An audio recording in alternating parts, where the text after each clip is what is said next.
जय हिंद दोस्तों। जैसे कि आप देख रहे हैं कि हम एक तरफ तो गोदान की सीरीज लेके चल रहे हैं। गोदान एक तरीके से देखिए मुंशी प्रेमचंद जी का उपन्यास, जो कि हमारे यूपीएससी के सिलेबस में है, सेकंड पेपर में भी है और फर्स्ट पेपर में भी आप देखेंगे तो कहीं ना कहीं प्रेमचंद जी का मेंशन किया गया है। और उनकी कहानियों को देखी तो हमने कहानियां करा दी थी और आप देख रहे हैं कि इसी पे हम इनके उपन्यासों को भी लेके चल रहे हैं। तो एक तरफ तो आप पूरे उपन्यास की अच्छी आपको जानकारी होनी चाहिए और दूसरी चीज ये है कि उपन्यास के साथ साथ हम इन अलग बिंदुओं पे भी जितने भी हैं, यानी एक प्रश्न जिस प्रकार आते हैं इसमें, उन प्रश्नों पे भी विचार विमर्श करेंगे। तो इसमें आपने देखा था कि एक वीडियो तो मैंने डाल दिया है और वीडियो में हमने एक चीज पे अच्छे से चर्चा कर ली। वो टॉपिक ये था कि गोदान में आप देखते हैं जो दो पीढ़ियों की टकराहट है, ये जो दो पीढ़ियों की टकराहट है, इस पे हमने बात कर लिया है। यानी जो आप देखें कि होरी है, होरी के पुत्र का नाम गोबर है और क्योंकि जो होरी है वो आप देखिए कि एक उनका जमाना बीत गया है और वो पुरानी मान्यताओं के साथ चल रहे हैं। उनकी मान्यताओं में आप देख रहे हैं कि जैसे जात बिरादरी उनमें बहुत पैठ है, धार्मिक आस्था की बहुत ज़्यादा पैठ है, संयुक्त परिवार में बहुत ज़्यादा आस्था वो भी उनके अंदर है। यथा स्थितिवाद चरित्र अगर देखें, उनकी मानसिकता बिल्कुल जो है जैसे है। भाग्यवाद पे अगर देखा जाए तो बहुत गहरा विश्वास है उनका। तो बहुत सारी चीजें आप देखेंगे तो यथा स्थिति के रूप में उनके अंदर वो है। लेकिन आप देखते हैं कि वहीं पे उनका पुत्र जो गोबर होता है तो लगातार उसे टकराव की स्थिति होती है। तो ये टकराव की स्थिति को हमने पिछले वाले वीडियो में अच्छे से किया था। आज आप लोगों से साझा हम करेंगे कि गोदान में जब आप पढ़ते हैं तो इसमें आता है कि आदर्शवाद बनाम यथार्थवाद। और ये चीज समझना है कि आदर्शवाद बनाम यथार्थवाद क्या है। यह साथ ही साथ आप एक तरीके से देखिए कि मनोविज्ञान का प्रयोग क्या है और उसमें भी अगर आप इस चीज को समझ पाते तो आई थिंक कि जातीय समस्या, वर्गीय समस्या या धार्मिक आस्था जो भी चीजें हैं वो आप अच्छे से समझ पाएंगे। और ओवरऑल जब इतनी चीजें आप समझ पाएंगे तो इसके जो महाकाव्यात्मक उपन्यास की बात आती है, इस चीज को आप समझ पाएंगे कि इसको महाकाव्यात्मक उपन्यास की संज्ञा क्यों दी गई हुई है। तो चलिए हम स्टार्ट करते हैं और होपफुली कल जो इसका मतलब पहला लेक्चर हमने बनाया है वो आपको अच्छे से समझ में आया होगा। आज हम इस लेक्चर को आगे लेके चलते हैं। देखिए सबसे पहले हमने कल समझा जो उसका मैं क्विक रिवीजन लेती हूँ, इसके बाद फिर एक फ्लो बन पाएगा आपका और फ्लो बनने की वजह से चीजों को आप अच्छे से समझ पाएंगे।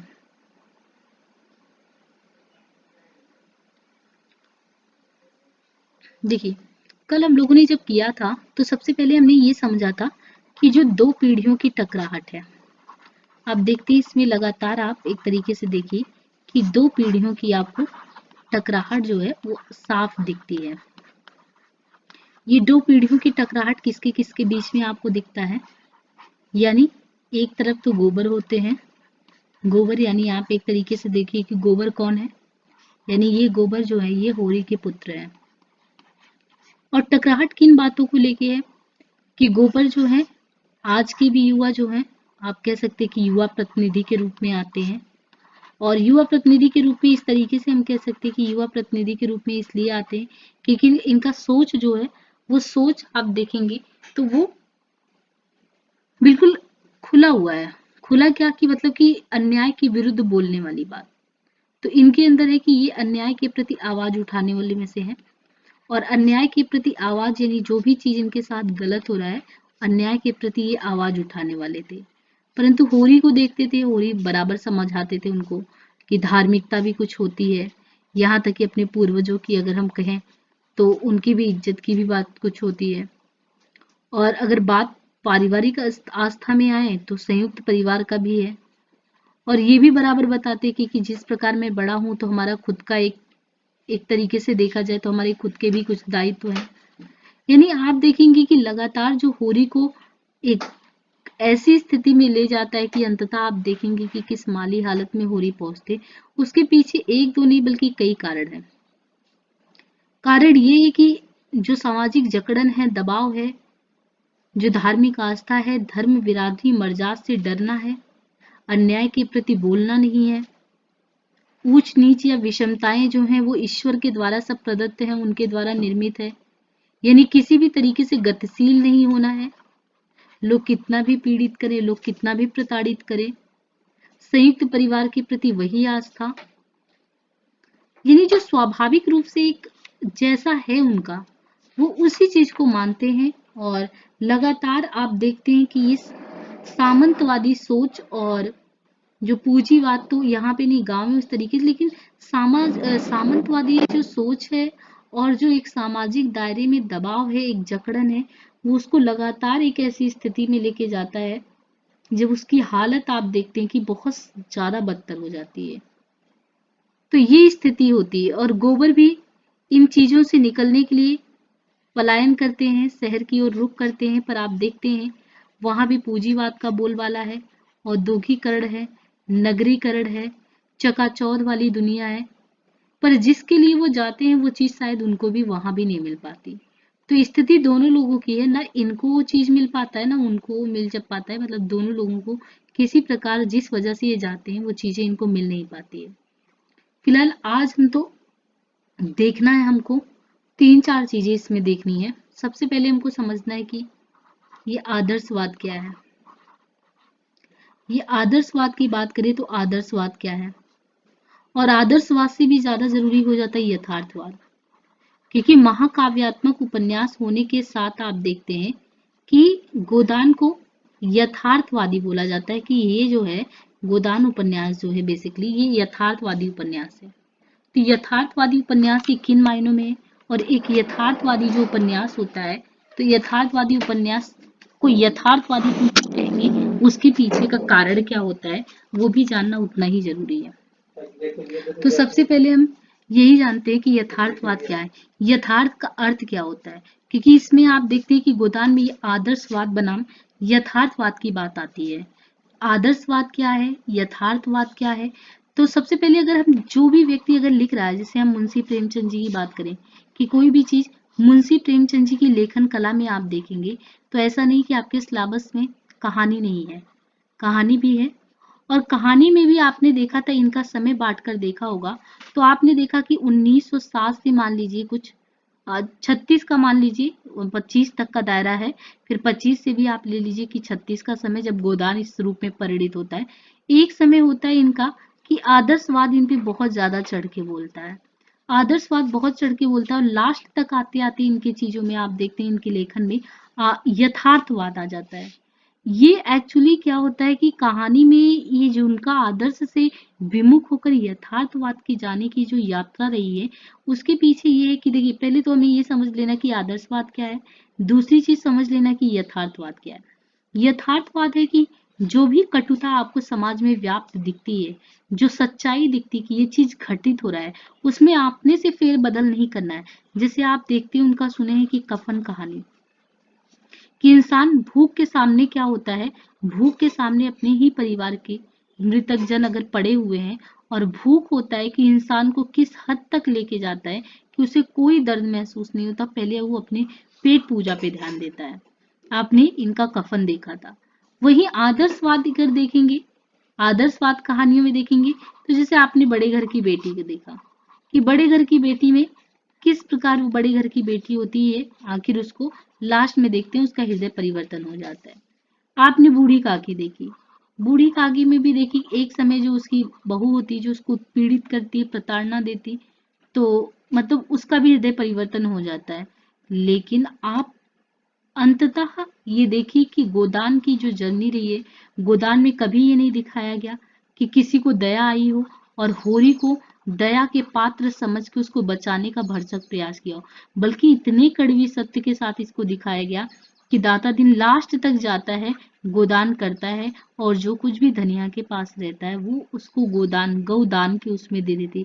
यानी एक व्यक्ति जब से जन्म लिया, जन्म लेके अंततः जब वो चला गया, मतलब उसका जो स्वप्न था एक गाय का वो तो पूरा नहीं हुआ, आया भी तो उसको उसके भाई ने ही मार डाला। लेकिन फिर भी गोदान जो गौदान की प्रक्रिया है उसके तहत इस जो सामाजिक दंश है, मतलब एक तरीके से ये जो सामाजिक दायरा हमारा है जिसमें इन्होंने सामाजिक क्रिया कर्म इस तरीके से बना रखा है, वो अंततः एक व्यक्ति को जीने से लेके मरने तक की यात्रा के बीच में भी कहीं का नहीं छोड़ता। वो जो सच्चाई है, इस सच्चाई से छेड़छाड़ कहीं तक का कहीं भी प्रेमचंद जी ने ही नहीं किया है। यानी यथार्थवाद का अपना एक चरम स्तर तो है ही जो दिखता है इसमें। कटु सत्य जो है उसको छिपाने का प्रयास नहीं किया गया इसमें। तो इस चीज को हम देखते हैं कि आदर्शवाद और यथार्थवाद की जो कड़वाहट है इसमें जब कहते हैं कि हम कहाँ से इनको देखें और किन लक्षणों में देखें कि ये चीज हमको यहाँ पे यथार्थवाद दिखता है। तो देखिए प्रेमचंद जी के बारे में कहा जाता है कि जो गोदान उपन्यास है मूल प्रकृति में ये यथार्थवादी रचना ही है, जो कि आधुनिक युग में आप देखो कि पूंजीवाद, औद्योगिकरण, मध्य वर्ग, ये सभी के जो उदय हुए हैं उन तत्व के कारण ही हुआ है। एक तरीके से ये जो हुआ है, मतलब आप देखिए कि ये जो कथा चलती है शहरी भी चलती है, ग्रामीण भी चलती है। यानी आप तुलना भी कर सकते हो इसमें कि जब गोबर जाता है तो शहर की क्या कंडीशन है, आप यहाँ पे देख सकते हैं कि होरी एक गांव में कितना उत्पीड़ित है, होरी को आप यहाँ पे देख सकते हैं। तो प्रेमचंद जी में ये कहा जाता है कि ऐसा नहीं कि प्रेमचंद जी ने और कोई नहीं लिखा जिसमें यथार्थवादी बात नहीं लिख सकते थे, फिर भी अंततः वो लिखते लिखते हर एक चीज में आप देखते थे हृदय परिवर्तन करा देते थे। पर इसमें उनका कोई मूड नहीं था कि हृदय परिवर्तन कराएंगे। इसमें उन्होंने एक एक चीज को निकाल के दिखाया कि किस तरीके से आप देखिए कि एक मतलब वाकया बताया जाता है कि कटुता देखिए आप जीवन में। होरी कहते हैं कि होरी की दशा की बात की जाए, वो लगातार उसकी जो दशा है वो दिन प्रतिदिन गिरती जा रही है और जीवन के संघर्ष में सदैव उसकी हार हुई, पर उसने कभी हिम्मत नहीं हारी। अब उसे धोखा भी नहीं रह गया था कि झूठी आशा की हरियाली और चमक भी अब नजर आती थी उसको। उसको लगता था कि भले ही जीवन में जितना कर लिया, जैसा भी कर लिया, मुझे इससे कोई उम्मीद नहीं है कि मुझे कल को कोई उजाला देखने को मिलने वाला है। पर उसी की दूसरी तरफ आप देखेंगे, अभी कितना समय हुआ है, 10 साल समय हुआ है, 10 वर्ष की बात जिक्र हुई है। और 10 वर्ष के जिक्र में ये बताया जाता है कि अभी कौन, जो मिस्टर खन्ना है, मिस्टर खन्ना आए और वो किस तरीके से जम गए। यानी बहुत ज्यादा समय नहीं हुआ, होरी का तो जितना भी जीवन काल रहा उसने लगातार खेती किसानी की और उसके जीवन में उसे लगता है कि अब हरियाली की कोई उम्मीद नहीं है। एक प्रसंग इसी में बात की जाती है, प्रसंग चरित्रों के माध्यम से ये बताया जाता है कि इस दुनिया में आप देखिए कि एक तरफ आपका है व्यवस्था, पूंजीवाद, क्योंकि यहाँ पे शहरों में आप देख रहे हो कि पूंजीवाद और शहरों के शहरी माध्यम इसी कथा की वजह से, कथा के जो शहरी पात्र हैं वो यही दिखाते हैं कि एक पूंजीवाद का देखिए वो संभ्रांत कैसे होते हैं, वो दिनों दिन धनाढ्य कैसे होते चले जाते हैं। दूसरी तरफ एक है सामंतवाद। ये जो सामंतवाद है ये व्यवस्था जो है, और एक तरफ पूंजीवाद व्यवस्था है।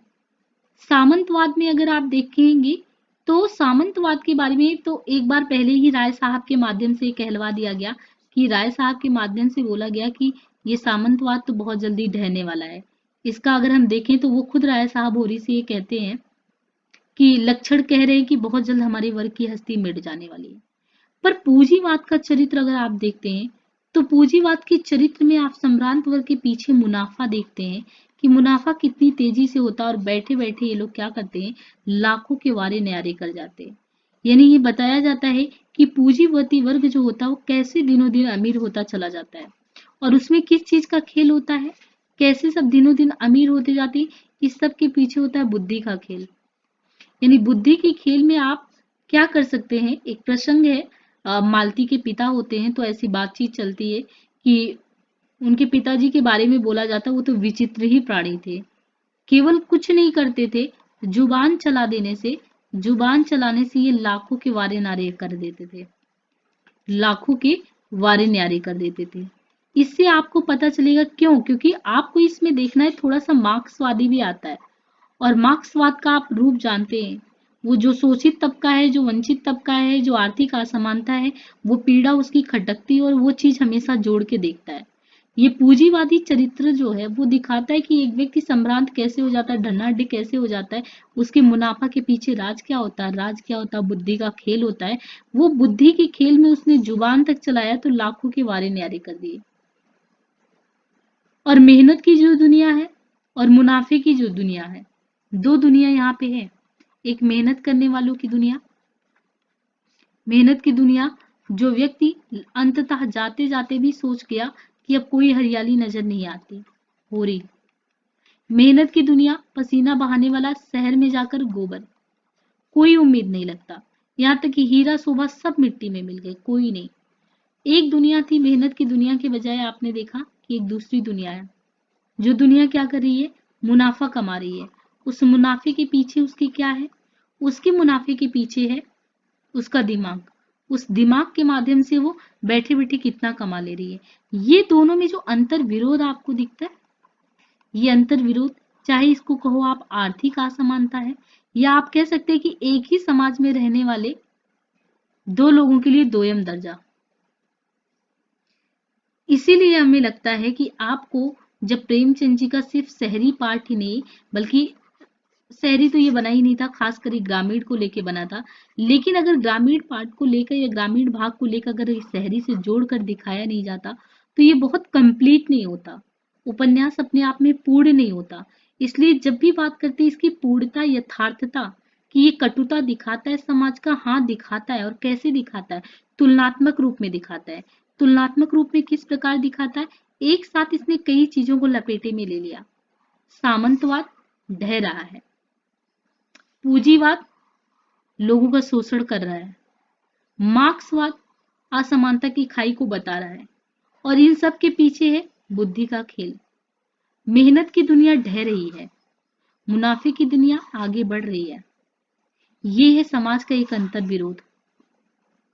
और इस अंतर विरोध के बीच एक होरी, एक किसान जिसका जीवन त्रासद है, वो भी मैंने एक वो लगाया है, आपने देखा इसका थंबनेल ही, कि अंतहीन जीवन की कथा, उसकी त्रासद जीवन की अंतहीन कथा, जिसको लगता है कि हम लगातार करते रहेंगे मेहनत, पर क्योंकि शोषण की दुनिया जो इतनी प्रबल है कि हमारी लगातार मेहनत से भी हमें कोई परिणाम नहीं फलीभूत होने वाला है। मैं बता रही थी कि कुछ चरित्रों के माध्यम से ये उदाहरण दिए गए हैं इसमें, और उन चरित्रों के माध्यम से आपको लगातार ये बताते भी चलना है कि किस प्रकार कुछ चुनिंदा लोग ही या पूंजीपति वर्ग लोग ही समाज पे अपना किस तरीके से कब्जा जमा लेते हैं, बाकी के लोग बस देखते रहते हैं। यहाँ पे आप देखते हैं एक चरित्र है कि अभी उन्हें 10 साल पहले जो व्यक्ति बैंक में क्लर्क था, वह केवल अपने अध्य व्यवसाय, पुरुषार्थ और प्रतिभा से शहर में पूजा जाने लगा। कौन है ये, मिस्टर खन्ना। ये वही मिस्टर खन्ना है जिनके पास बहुत ज्यादा समय है। क्यों, क्योंकि इनकी कामिनी, खुद आप कामिनी के बारे में, इनकी पत्नी के बारे में भी सुनेंगे, तो वो भी पीड़ित है, मतलब पैसे भी उस तरीके से सुख नहीं दे सकते। तो ये एक स्त्री की समस्या देखे तो कामनी भी पीड़ित है, क्योंकि मिस्टर खन्ना जो है वो मिस मालती के पीछे है। फिर मिस मालती को भी देखेंगे, उनका भी चरित्र आप देखेंगे कुछ इसी प्रकार से है कि वो भी इस पूंजीपति वर्ग में शामिल होके, शरीक होके, वो भी इन्हीं पैसों के पीछे है।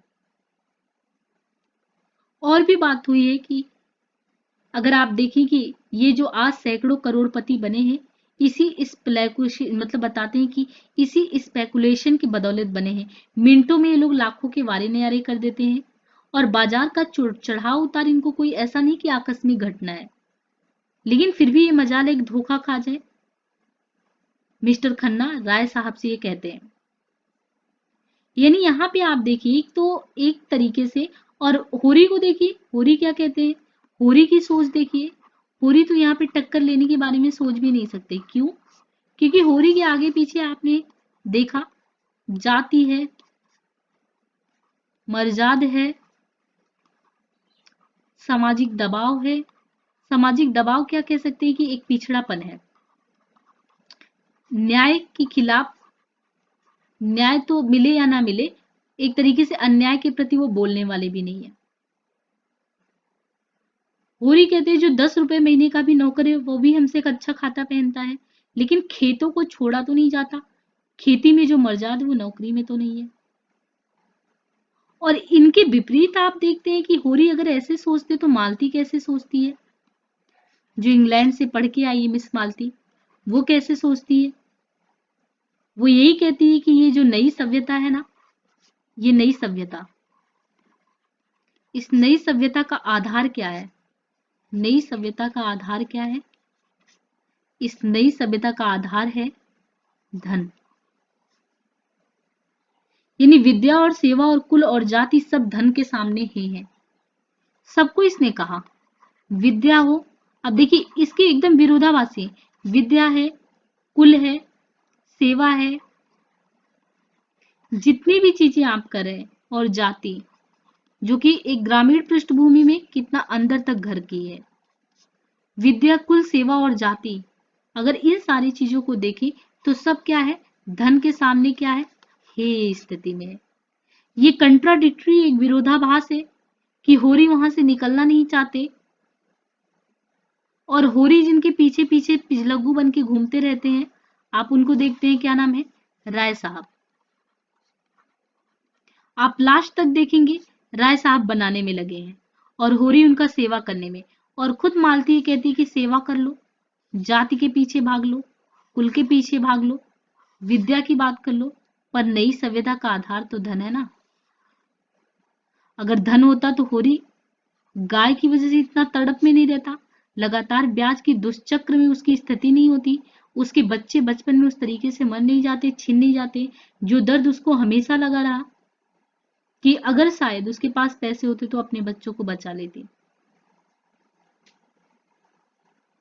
तो प्रेमचंद जी ने बताया है कि ये जो है समय, इसमें आपको देखना है, इन दोनों चीजों को देखना है। यहाँ पे इसमें भी बहुत सारे चरित्र ऐसे हैं जो चीजों को बताते हैं। होरी क्या चाहता है, होरी के बारे में कहा जाता है, एक प्रतीक के माध्यम से बताते हैं कि होरी और गोबर दोनों अगर आप देखें तो इस पूरे समाज में अगर देखें, चाहे ग्रामीण में शहर में, दोनों ही क्या है, अलग अलग रूप से शोषित वर्ग के दो प्रतीक के रूप में है।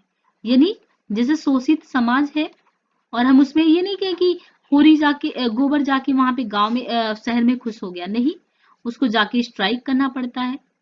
तो शोषित समाज में होरी हुआ, होरी का बेटा गोबर हुआ, जिससे वो निकलना चाहता था कि हम जाएंगे, हम शोषित नहीं होंगे, पर उसको जाके मिल में स्ट्राइक करनी पड़ती है।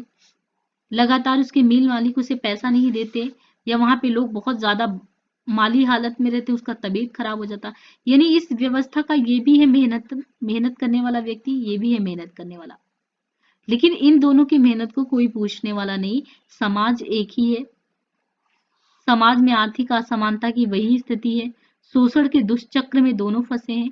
बस अंतर ये है कि एक गांव में पीसा जा रहा है, वो शहर में पीसा जा रहा है।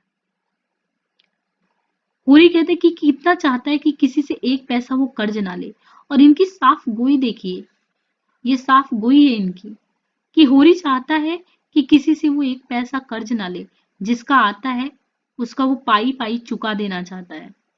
लेकिन हर तरह का कष्ट उठाने पर भी गला उसका नहीं छूटता। एक किसान का दर्द है, एक किसान का साफ गोई भी है कि वो किसी का एक पैसा मारना नहीं चाहता, पर वो लचर है, मेहनत करने के बावजूद भी उसको इस ब्याज की दुष्चक्रता में फंसे रहने को मजबूर है। लेकिन हर तरह का कष्ट उठाने के बावजूद भी अगर उसके अंदर संतोष है तो बस यही है कि ये विपत्ति उस पर अकेली थोड़ी पड़ी है, सभी किसानों का यही हाल है।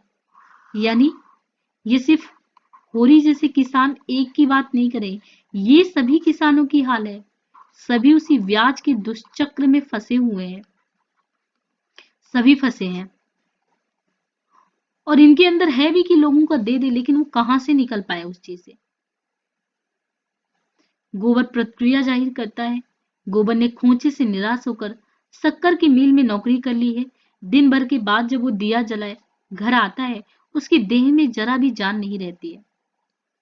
यानी एक पिता है जो शोषण के दुष्चक्र में इतना फंसा है कि वो नहीं लेना चाहता कर्ज, वो लोगों का चुका देना चाहता है पैसा, पर उसे संतोष इस बात की है कि वो इस पीड़ा में, ये जो पूरा चक्र बना हुआ है, इसमें वो अकेला ही पिसा नहीं जा रहा है, बल्कि और भी किसान जो हैं वो भी पिसे जा रहे हैं। दूसरी तरफ गोबर का अपना दर्द है, शहर में है, उसकी निराशा, उसकी हताशा उसको इतना चिड़चिड़ा बना देती है। वो भी जीवन में संघर्ष कर रहा और लगातार मेहनत करने के लिए तैयार है, कहीं से कोई कमी नहीं करता, लेकिन उसकी भी जिंदगी वहां जाकर क्या बदतर हो गई है कि वो मिल में जाता है, दिन भर नौकरी करता है, निराश होता, निराश होकर शक्कर की मिल में नौकरी कर लिया है, और दिन भर के बाद जब वो दिया जले घर लौटता तो उसकी देह में जरा भी जान नहीं रहती।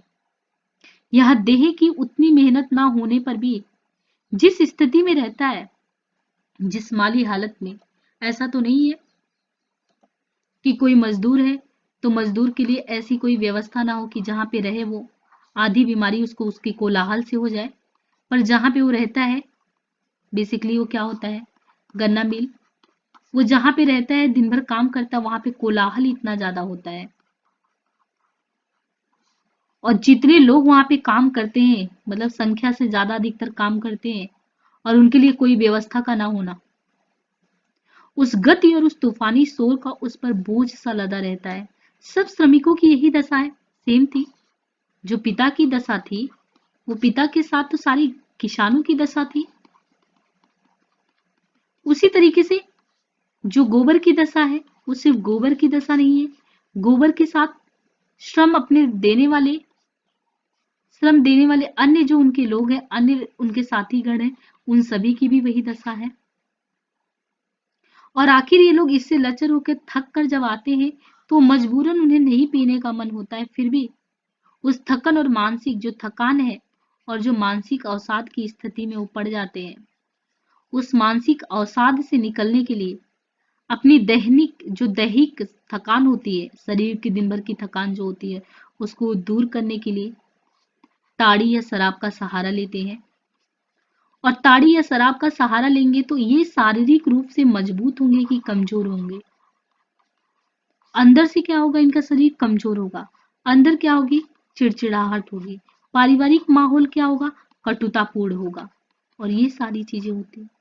यानी एक साथ आपने देखा कि एक शहर में रहने वाला, एक गांव में रहने वाला, ये गांव से इसलिए शहर में प्रवेश किया था कि यहाँ अपनी हालत को सुधारना चाहता था। मेहनत के लिए कहीं से कोई कमी नहीं थी, पर क्योंकि यहाँ पे पूंजीवाद, ये लगातार दो पैसे कमाने के लिए किसी भी स्थिति में काम करने को मजबूर है। अन्याय के खिलाफ बोलेंगे तो लड़ नहीं सकते क्योंकि ये धनाढ्य लोग हैं, इनसे बोल नहीं सकते। उधर वो होरी नहीं बोल सकता क्योंकि वो जमींदार के वो बोलेगा तो उसका कारकुन आके उसकी खेत को ही कहीं ना कहीं रोक दे, या मतलब कि काम करना और सारा बंद करवा दे। दोनों अन्याय के प्रति बोल नहीं सकते। अगर बोलने जाते हैं तो और भी हालत खराब हो जाती है। और गोबर ने एक बार प्रयास भी किया, बोला, उसकी पिटाई हुई और उसका हालत कितना बुरा हो गया था। यानी इस दुष्चक्र में इस तरीके से फंसे हैं दोनों कि एक जो है सामंतवाद से पीड़ित है, एक पूंजीवाद से पीड़ित है। दोनों ही शोषण के दो रूप हैं। और इस सभी को देखते हुए एक बीच में आता है आपका मार्क्सवाद। ये बोला जाता है कि क्या यथार्थवाद और इन सब के बीच में कहीं मार्क्सवाद भी आता है? तो मार्क्सवाद हर उस जगह पे आ जाता है जहां पे उसको लगता है कि न्याय दिलाना है। न्याय किस प्रकार दिलाना है कि आपने देखा कि दो जगहों पे ऐसे हो रहा है। और मार्क्सवाद की स्थिति ये है, मार्क्सवाद की जो धारणा है वो है आर्थिक समानता तथा वितरण मूलक न्याय। ये जो बात करता है, ये बात करता है आर्थिक समानता, आर्थिक समानता और वितरण मूलक न्याय।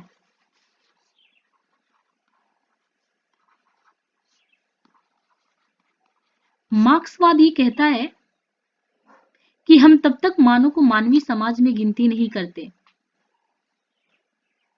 जब तक वहां पे आर्थिक समानता विद्यमान ना हो या उनके अंदर डिस्ट्रीब्यूटिव जस्टिस का कोई कॉन्सेप्ट ना हो। वो मानवीय समाज हो ही नहीं सकता जिसके अंदर 1% भी आप कहें कि जो उत्पीड़ित व्यक्ति है उसके प्रति न्याय दिलाने की उत्कंठा नहीं हो, वो मानवीय समाज नहीं हो सकता। जो समाज शोषण व दमन पर आधारित हो, वो मानवीय समाज नहीं हो सकता। तो आप देखते हैं कि मार्क्सवाद बेसिकली जो विचारधारा है उनका, इस तरीके से वो अपनी विचारधारा को बोलते हैं। और प्रेमचंद जी सिर्फ आर्थिक समानता के आदर्श को स्थापित नहीं करने की बात करते हैं। वो कहते हैं कि आप आर्थिक समानता ला भी दो, पैसे में सब समान हो जाए, फिर भी शोषण व दमन पर साफ साफ की स्थिति, यानी इन सब की स्थिति में सुधार की बात की जाए तो वो कैसे होगी? जैसे होरी कहते हैं कि इस जमाने में मोटा होना बेहयाई है, 100 को दुबला करके तब कोई एक व्यक्ति मोटा होता है, ऐसे मोटेपन में क्या रखा? यानी ये मोटेपन का प्रतीक जो है, ये मोटेपन का प्रतीक क्या है? ये आपने किसी का शोषण किया है और उस शोषण का धन आपके यहाँ गया है और मोटापन आपकी स्थिति यानी आप मोटे हुए। यानी एक गरीब वर्ग के प्रति ये चीज है कि आपने विषम व्यवहार किया, सम व्यवहार नहीं किया, सही व्यवहार नहीं किया। एक आक्रोश है। आक्रोश में वो कहते हैं कि होरी कहते हैं कि मोटा होना किस प्रकार बेहयाई है। सुख तो तब है ना, सुख तो तब है जब आप जिसका खा रहे हो। सुख, सुख है क्या? सुख तो है तभी मानेंगे उसको जब आप भी मोटे हो रहे हो, आप भी मोटे हो रहे हो, साथ ही अन्य भी हो रहे हैं। ये नहीं कि 100 को आपने क्या किया, 100 को आपने दुबला कर दिया, 100 के हिस्से को खा के खुद मोटे हो गए। तो इस प्रकार जो गरीबों के साथ जो व्यवहार है वो आक्रोश प्रेमचंद जी की इन बातों में दिखता है। भोला भी होरी से ये चीज कहते हैं कि देखो भाई, हम तो आदमी में काउंट होते नहीं, हम में आदमियत है कहाँ। आदमी तो वो है ना जिसके पास अख्तियार है, इल्म है। हम लोग तो बैल के समान है, जुतने के लिए पैदा हुए, जूते ही जा रहे हैं। तो मार्क्सवाद जो है ये चेतना ये बताता है कि आप लोगों की जो जड़ता है ना वो कितने अंदर तक है, क्योंकि आप अन्याय के विरुद्ध आवाज उठा नहीं रहे हो। और इसको अन्याय के प्रति इसलिए नहीं क्योंकि आपको वैधता देता है, यानी आपके अंदर पीड़ा होती तो आप आवाज क्यों नहीं उठाते? क्योंकि आपको इन सारी चीजों की वैलिडिटी देती है आपका धर्म। कि अगर कोई पंडित, जैसे दाता दीन हो गए, कोई पंडित अगर बाई देवे, अगर उसने कोई चीज लिया आपका, या आपने उसके कर्ज को नहीं छिपाया, मतलब कि कर्ज नहीं चुकाया, तो आपका मन कोसता है। किसी गरीब का नहीं कुछ चुकाया तो कोई बात नहीं, इनका नहीं कुछ चुकाया तो आपको लगेगा कि ये 7 जन्म के लिए पाप है। वैलिडिटी आपके धर्म ने इनको दे दी। और होरी भी ये जो वैधता, ये अस्थायित्व देना, ये जो शोषण की प्रक्रिया का ही एक व्यक्ति है। वो लगातार धर्म मर्यादा और विरादरी की वास्तविकताओं को नहीं समझ पाता और शोषण को वैध और सही समझता है। और ये जो मिथकीय चेतना जो गढ़ दी गई उसी में फंसा रहता है, वास्तविकता को पहचान नहीं पाता। क्यों? क्योंकि होरी के पेट में धर्म की क्रांति मची हुई थी।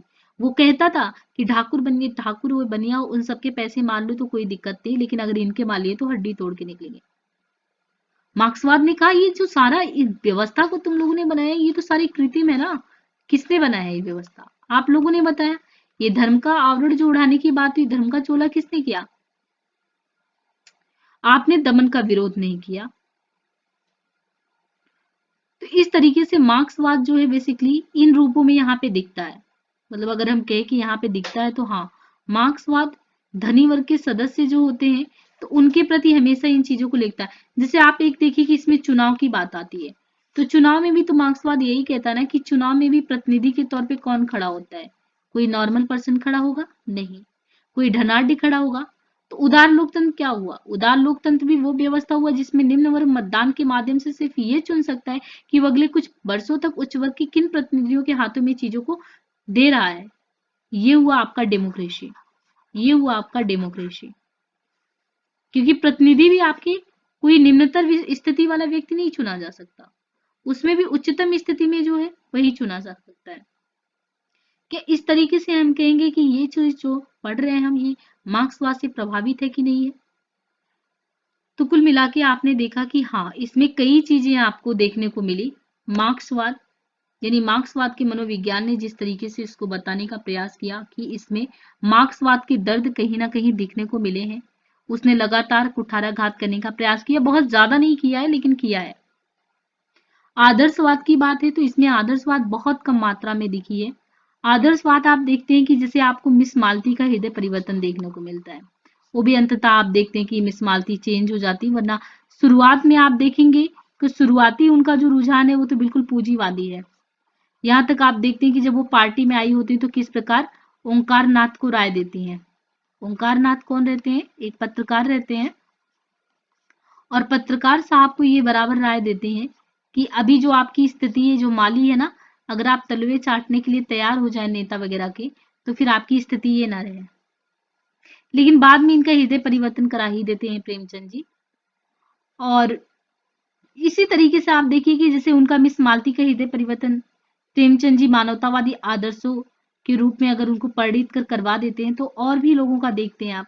गोबर का भी चेंज हो जाता है। एक बार गोबर को भी आप देखते हैं कि वो अपने जो चाचा लोग होते हैं उतना मानते नहीं, पर जब वो लोग भी शहर में पहुंचते हैं तो दोनों लोगों का दर्द, यानी उनका दर्द हुआ चाहे शोभा का दर्द हुआ, सभी के दर्द को समझते हुए तो कहीं ना कहीं इनके अंदर भी ये आ जाता है कि नहीं, ये परिवार ही सब कुछ है, तो ऐसे मूल्य आ जाते हैं। इसी तरीके से आपने देखा कि माता दिन के अंदर भी आप देखते हैं कि सिलिया वो साइड में रहती है, लेकिन उसके अंदर भी आता है, फिर पारिवारिक मूल्यों के साथ वो जीने के लिए तैयार हो जाता है। मिस्टर खन्ना जो कामिनी से कभी उस तरीके से बात नहीं करते हैं, लेकिन अंततः देखते हैं कि जब सब कुछ उनका लुट जाता है तो मिस कामिनी उनका साथ देती है, उनकी पत्नी, फिर ये इनके साथ हो लेते हैं।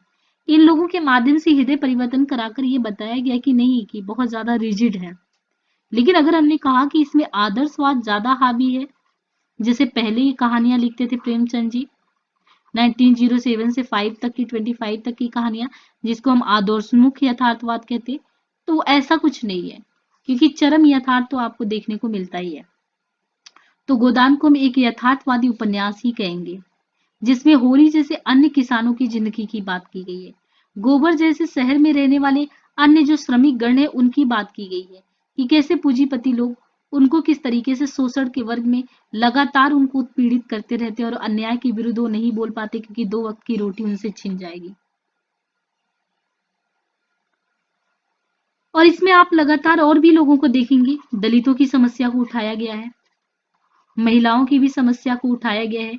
आप देखते हैं कि सरोज होती है, सरोज के साथ सरोज जो मालती की बहन होती है, और मिस्टर मेहता लगातार उनके स्त्रियों को लेकर उनके मुद्दे को कैसे जगजाहिर करने का प्रयास करते हैं।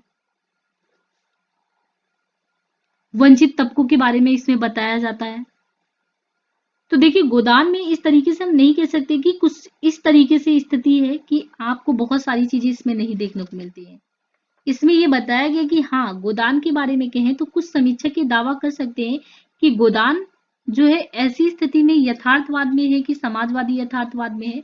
लेकिन आप फिर भी देखिए तो कुछ जैसे लेखक गण भी है, जैसे विजय देवनारायण शाही ने कहा है कि गोदान में प्रेमचंद की प्रकाश अभ्यस्त आंखें हिम्मत करके अंधकार देखने की कोशिश कर रही है, हिम्मत करके कोशिश कर रही है, इतने लोगों की बातों को उजागर करने का प्रयास अगर कर रही है प्रेमचंद जी की आंखें, वो भी शहर का भी जितना उनको अनुभव नहीं है, फिर भी अगर वो देखने का प्रयास कर रहे हैं, तो ये क्या है, विजय देव नारायण शाही कहते हैं कि हिम्मत करके अंधकार देखने की कोशिश कर रही है उनकी आंखें।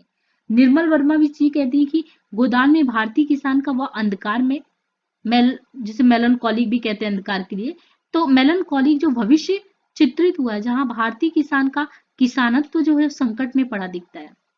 क्यों? क्योंकि जब आप इस उपन्यास को ही शुरुआत करते हैं तो उपन्यास आप देखिए कि किस प्रकार उनकी बातों से ही शुरू होता है कि जब दूसरों के पांव तले अपनी गर्दन दबी हुई हो तो उन पांव को सहलाने में ही कुशलता है, यानी शुरुआत में ही हिंट कर दिया जाता है कि लास्ट तक पांव को सहलाने का ही काम करना है। ये भी पीड़ा होती कि जिस गृहस्थी में पेट की रोटियां भी नहीं मिलती, उसके लिए इतनी खुशामद वो क्यों करें। फिर भी होरी उसको समझाता है कि जो स्थिति अपनी है उसमें हम जहां पे खड़े हैं वहां पे यही करना पड़ेगा। उसके पास ऐसे नहीं है कि सपने नहीं थे, सपने बहुत बड़े बड़े थे। प्रेमचंद जी ये बताते हैं कि अगर आप होरी को देखें तो होरी के स्वप्नों की बात करेंगे तो उसकी छोटी सी लालसा थी, कठिनतम परिस्थितियों में अगर भी देखें तो उसके जीवन की एक छोटी सी लालसा थी कि गाय, और उसने लगातार गाय के लिए जितना हो सका वो सारा चीज किया। लेकिन लास्ट में आप देखते हैं कि होरी की दशा दिन दिन गिरती जा रही थी, जीवन के संघर्ष में उसे सदैव हार महसूस हो रहा था। उसको लगता था बस इस साल इस ऋण से गला छूट जाए तो दूसरी जिंदगी। पर इन सभी उम्मीदों और आकांक्षाओं के बावजूद गोदान का अंत वो नहीं होता जो होरी चाह रहा है, कि सब कुछ ठीक हो जाए। वो चाह रहा सबका कर्ज निभा ले, 2 बेटी है रूपा और सोना, दोनों की अच्छे से शादी कर ले, गोबर है जो उसका अच्छे से घर बसा दे। पर आप देखते हैं कि रूपा की शादी किससे होती है,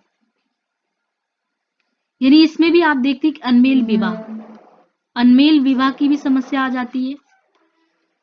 रूपा की अगर सोना की अगर हो भी जाती तो आप देखते हैं कि कहीं ना कहीं वही कन्विंस करती है तो दहेज से छुटकारा मिलता है, तो नहीं मिलता। उसके लिए भी उसे अपने पिता से लड़ना ही पड़ता है, फिर वो दहेज नहीं लेते। लेकिन ये रूपा ये तो बहुत ज्यादा समस्या में हो जाती है और ये शहर में जाके वहां पे उत्पीड़ित होता है। शहर के जीवन में इसकी त्रासद जिंदगी को ये जी रहा है गोबर। तो आखिर हुआ क्या इसमें? लास्ट में आप देखिए कि कारण क्या है, सबके केंद्र में क्या है? ये जो शोषण है ना, शोषण, ये सबसे जटिल मुद्दा है। इसका सबसे जटिल मुद्दा यही है, शोषण। यानी वो इतना जटिल व मजबूत है कि होरी जैसा किसान उसके सामने लाचार होकर दम तोड़ने के लिए मजबूर है। वो समझ ही नहीं पाता कि ये जो दुष्चक्र में लगातार हम चले जा रहे हैं ना, ये दुष्चक्र है जिसको हमको लगता है कि लास्ट तक ठीक हो जाएगा, लास्ट तक ठीक हो जाएगा। ये तो बस हमको राउंड राउंड में घुमाया जा रहा है। ये शोषण से हमें मुक्ति नहीं मिलने वाली है। और अंततः वो लाचार होकर दम तोड़ने के लिए मजबूर है। वो धर्म, मर्जाद, बिरादरी सबके साथ चलता है, जमींदार व सूदखोरों की व्यवस्था को स्वीकारता भी है, किंतु वो समझ नहीं पाता कि इन सभी स्थितियों से विद्रोह किए बिना एकमात्र रास्ता उसकी या किसी आम किसान की मौत है। और अंत में आप देखते हैं, होरी कहता भी है, जब लास्ट में वो बेड पर पड़ा होता है होरी, धनिया कुछ खड़ी होती है, धनिया से वो कहता है, मेरा कहा सुना माफ करना धनिया, अब जाता हूं। गाय की लालसा थी, वो भी मन में ही रहेगी। अब तो यहाँ के रुपए क्रियाक्रम में जाएंगे। रो मत धनिया, अब कब तक जिलाएगी? सब दुर्दशा तो हो गई। ये जो सब दुर्दशा हो गई ना, अगर सब दुर्दशा को नहीं दिखा के थोड़ा भी मन परिवर्तन करते तो लगता कि हाँ, प्रेमचंद जी ने इस पे कहीं ना कहीं आदर्शवाद को चढ़ा दिया है। पर आदर्शवाद को उन्होंने कहीं से कहीं तक चढ़ाने का प्रयास नहीं किया, क्योंकि उन्होंने उससे कहलवा दिया, किनसे? होरी से कहलवा दिया जाते जाते, कि होरी, कहते हैं कि जब ये इस धरातल पे रहे, इस दुनिया में जब तक रहे, और कौन सी दशा बाकी है? सब दशा तो उसने देख ली, सबके पीछे हाथ जोड़ने को तैयार था, पर उसे कोई रास्ता ही नहीं नजर आया कि वो निकलेगा कहाँ। इस बिंदु पर धनिया की स्थिति वैसी ही है जैसे अपने तीनों लड़कों की मौत के समय। वो तब भी लचर थी, तब भी उसकी स्थिति ऐसी ही थी, तब भी उसके हाथ में रुपए नहीं थे। आज भी जो है तो गोदान एक प्रक्रिया निभाने में वो चला जाएगा। पर फिर भी आप देखते हैं कि धनिया इतना कुछ समझने के बाद भी जब उसकी आंखों से आंसू गिर रहे हैं, पैसे नहीं है, तब भी बुला लेती कि डॉक्टर को बुला ले।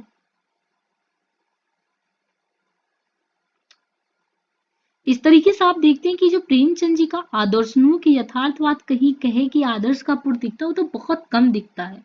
ज्यादातर तो जो है वो सच्चाई है। पूरी जाते जाते सच्चाई कहता है, वो अपनी सच्चाई नहीं कहता, लाखों किसानों की सच्चाई कह के जाता है कि शोषण से मुक्ति किसी को मिल नहीं रही है। और होरी की मृत्यु हिंदी उपन्यास परंपरा में आप देखो कि यथार्थ की एक चरम स्थिति को दर्शाता है, एक महत्वपूर्ण ऐसी स्थिति को दर्शाता है जिससे इंसान अंदर से द्रवीभूत होना चाहिए, विकल होना चाहिए। तो अगर हम बात करें कि इसमें अगर एक कंक्लूजन ले कि क्या क्या चीजें आपको देखने को मिली हैं, तो हमने कहा कि ये है आपका गोदान उपन्यास। एक तरफ आपका आदर्शवाद भी हावी था, ज्यादा नहीं, बहुत कम मात्रा में 3-4 लोगों का देख रहे हैं कि आप, बहुत ज्यादा नहीं। एक तरफ सामंतवादी व्यवस्था, सामंतवादी व्यवस्था के साथ एक तरफ पूंजीवाद, एक तरफ आप देख रहे हैं कि कहा जा रहा है कि समाजवादी यथार्थवाद है कि नहीं है, समाजवादी यथार्थवाद है कि नहीं है। और इन सभी में आप देखते हैं कि केंद्र में है एक होरी, और होरी के साथ उसका पुत्र गोबर, यानी दो। और कहानी भी एक तरीके से नहीं बढ़ती, कहानी भी दो, यानी होरी है अगर, तो वो कहीं ना कहीं ग्रामीण से उस पृष्ठभूमि में अपनी दशा को दिखा देता है, और अगर आप देखते हैं कि गोबर को, तो गोबर शहरी, और दोनों फिर एक ही जगह पे आ जाते, चाहे ग्रामीण हो चाहे शहरी। दोनों की स्थिति अगर आप देखते हैं तो दोनों जहां एक जगह पे आके मिलते हैं, उसमें कोई कहीं से कमी नहीं है, वो है शोषण। और ना ये किसी तरीके से मुक्त हो पाते हैं, तो ये है शोषण। इतना जटिल ताना बाना है कि वो कभी मुक्त नहीं हो पाते। आप देखेंगे कि यहाँ मैंने मार्क्सवाद को नहीं किया, मार्क्सवाद भी है, मनोविज्ञान वगैरह भी है तो वो तो अलग चीज हो जाएगा, लेकिन ये बेसिकली ये चीज इतना पहले टॉपिक पे। मार्क्सवाद, मार्क्सवाद तब तब बोलता है जब उसको लगता है कि शोषण के खिलाफ बोलना चाहिए। पूंजीवत पूंजीपति वर्ग लोग धनाढ्य होते जा रहे हैं, लोगों का शोषण करते जा रहे हैं। यथार्थवाद की कटुता आपको चरम स्थिति में दिखती है। सामंतवाद ढहते दिखता है, लेकिन सामंतवाद की भी अपनी मजबूती है। आदर्शवाद का बहुत कम पुट आपको देखने को मिलता है। बाकी ये ग्रामीण स्तर पे जो स्थिति है शहरी, वो तो एक गोबर और होरी उसके प्रतिनिधि होते ही वो तो दिख ही जाता है। तो गोदान 1936 में ये जो लिखा गया उपन्यास है, ये वैसी स्थिति में लिखा भी गया था। जब आप देखेंगे कि 1936, आपने इसके हिस्टोरिकल अगर बैकग्राउंड को थोड़ा देखना है तो 1936 का ये वही समय है जब एक तरफ तो मैंने कहा कि आजादी की तरफ सब लोग मूव कर रहे हैं, लेकिन हिंदी साहित्य की दुनिया में क्या हो रहा था? प्रगतिशील लेखक संघ, नाम ही प्रगतिशील लेखक संघ। अब ये जो लेखक संघ बना, गोदान जब 1936 में रचा गया तो कहा जाता है कि जब भारतीय राजनीति में समाजवाद जो था, समाजवाद आप देखिए कि ठोस विकल्प के रूप में उभर रहा था। साहित्य में जो है छायावाद जो था, छायावाद का स्थान अगर आप देखिए तो छायावाद का स्थान कौन ले रहा था? यहाँ पे प्रगतिवाद ले रहा था। प्रगतिवाद यानी प्रगतिशील विचारों से संपन्न। इसी वर्ष आपने देखा कि मुल्क राज आनंद प्लस इनके ही साथ थे सज्जाद जाहिर, इनके नेतृत्व में पहला सम्मेलन हुआ था। और इन सभी की इनकी अध्यक्षता किसने की थी? खुद मुंशी प्रेमचंद जी ने की थी, लखनऊ में। और अपने लेखन में अगर देखेंगे तो प्रारंभ में आपको हो सकता है कि गांधी जी के मूल्यों से ये लगते होंगे कि हाँ, ये हृदय परिवर्तन कराना इन सारी चीजों से, लेकिन अंत के आप देखें कि 1936 तक आते आते इन सारी चीजों से गांधीवादी प्रभाव से मुक्त हो चुके थे। और ये जो समाजवादी व्यवहार विचार, ये कहीं ना कहीं बढ़ रहा था, मार्क्सवादी विचारधारा के साथ मूव कर रहा था। जो बातें थी, धारणा थी, वो खुल के कहने वाली थी, अस्पष्ट मान्यता के साथ चीजें कहती थी। तो आप देखेंगे कि हाँ, प्रेमचंद जी में वो चीजें आपको दिखती हैं सारी।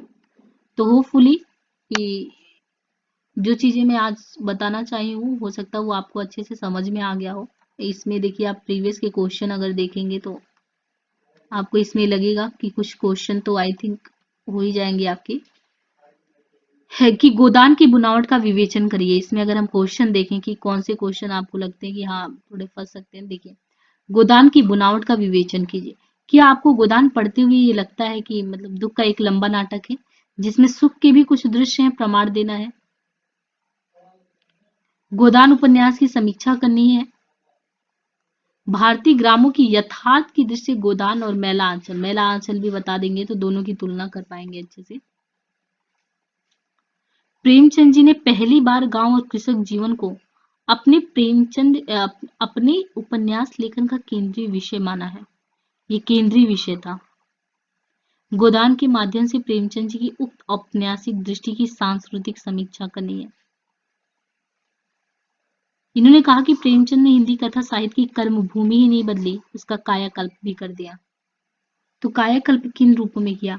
ये इसको देखिए तो ये कृषक जीवन की एक ट्रेजेडी की आख्यान है। मानो युगीन समस्याओं को प्रतिनिधि आख्यान मान के इसके बारे में आलोचना करनी है आपको।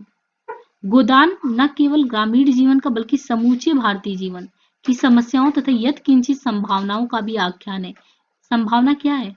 कि किसान की इस दुर्दशा से जिससे लोग वाकिफ नहीं है, उससे हमने रूबरू भी करा दिया। क्या सुधार आ सकता है? क्या जो दलित, उत्पीड़ित, जो जातीय, वर्गीय और अन्य प्रकार की सामाजिक विषमताएं, दबाव हैं जिसमें लगातार इंसान घुटता जा रहा है, क्या उनसे वो पार पा पाएगा? क्या संभावनाएं जो व्यक्त करने का प्रयास किया है प्रेमचंद जी ने, वो बदलाव की दिशा में आगे बढ़ पाएगा? कि ये सार्थक हो पाएगा कि जो उपन्यास जिस लिए लिखा गया है? बहुत सारी संभावनाओं के साथ था। ग्रामीण जीवन की सारी समस्याओं को उजागर कर दिया, एक स्त्री की समस्या को उजागर किया, बहुत सारी चीजों को किया। लेकिन क्या वो परिवर्तन लाएगा? क्या उपन्यास पढ़ने के बाद जो उस शोषण की चक्की में एक कह सकते हैं कि शोषक बना फिरा है, क्या उसका हृदय द्रवित हो पाएगा, वो परिवर्तित हो पाएगा, क्या आगे किसी को सताएगा नहीं, उत्पीड़ित नहीं करेगा? बहुत सारी संभावनाएं हैं, लेकिन ये ऐसा नहीं कि उपन्यास पढ़े और आपने छोड़ दिए तो वो चीज हो जाएगा। उपन्यास पढ़ के छोड़ देने से ये काम कभी संभव नहीं होगा। और क्योंकि ये उपन्यास महाकाव्यात्मक उपन्यास के रूप में है, क्योंकि इसने किसको नहीं टच किया, हर एक वर्ग को टच किया। मिस मालती जैसी शहर की भी स्त्री, कामनी जैसी बहुत ही समझदार टाइप में स्त्री, धनिया अपने जीवन को किस रूप में ढालती है, अंदर से मूर्ति है ममता की, लेकिन आप बाहर उसको कठोर बनना पड़ता है। गोबर युवा प्रतिनिधि के तौर पे आता है, अन्याय के खिलाफ बोलता है, अपने ही परिवार के खिलाफ बोलता है। ओंकारनाथ पत्रकारिता की दशा में आप व्यक्त करते हैं कि किस तरह अगर मैं सीधा हूँ, सही हूँ, तो मुझे कैसे पिसना पड़ता है। मिस मालती जिस तरीके से वो बिहेव करती रहती, तो उनको लगता है कि जीवन में वही आनंद, वही चीज करना चाहिए, हालांकि बाद में परिवर्तित होती है। इसी तरह आप दाता दीन को देखते हैं कि लगातार वो किस तरीके से लोगों का शोषण कर रहे हैं, समाज का। जुमरी सिंह जैसे महाजन वगैरह हैं समाज में, किस तरह वो शोषण के हैं। रूपा सोना, रूपा की जिंदगी को देखते हैं आप कि किस तरीके से वो तबाह हो गया। इसी तरीके से अनेकों ने पात्रों के बारे में इसमें वर्णन किया गया है। आप तो इसमें आपको ऐसा नहीं लगेगा कि कोई भी समस्या को एक जीवन में जो होता है उनको कहीं से कहीं तक छोड़ दिया गया है। इसलिए कहा जाता है कि उपन्यास को पढ़ते पढ़ते अगर आपको देखने को मिले, तो इसमें संपूर्ण जो होता है जीवन का वो क्रक्स देखने को मिल जाता है। इसलिए इस उपन्यास को आप देखते हैं कि एक तरीके से महाकाव्यात्मक उपन्यास की श्रेणी में डाला जाता है। आज के लिए वीडियो यही तक, आगे फिर इसको कंटिन्यू किया जाएगा। होपफुली ये आपके लिए भी हेल्पफुल रहेगा। धन्यवाद।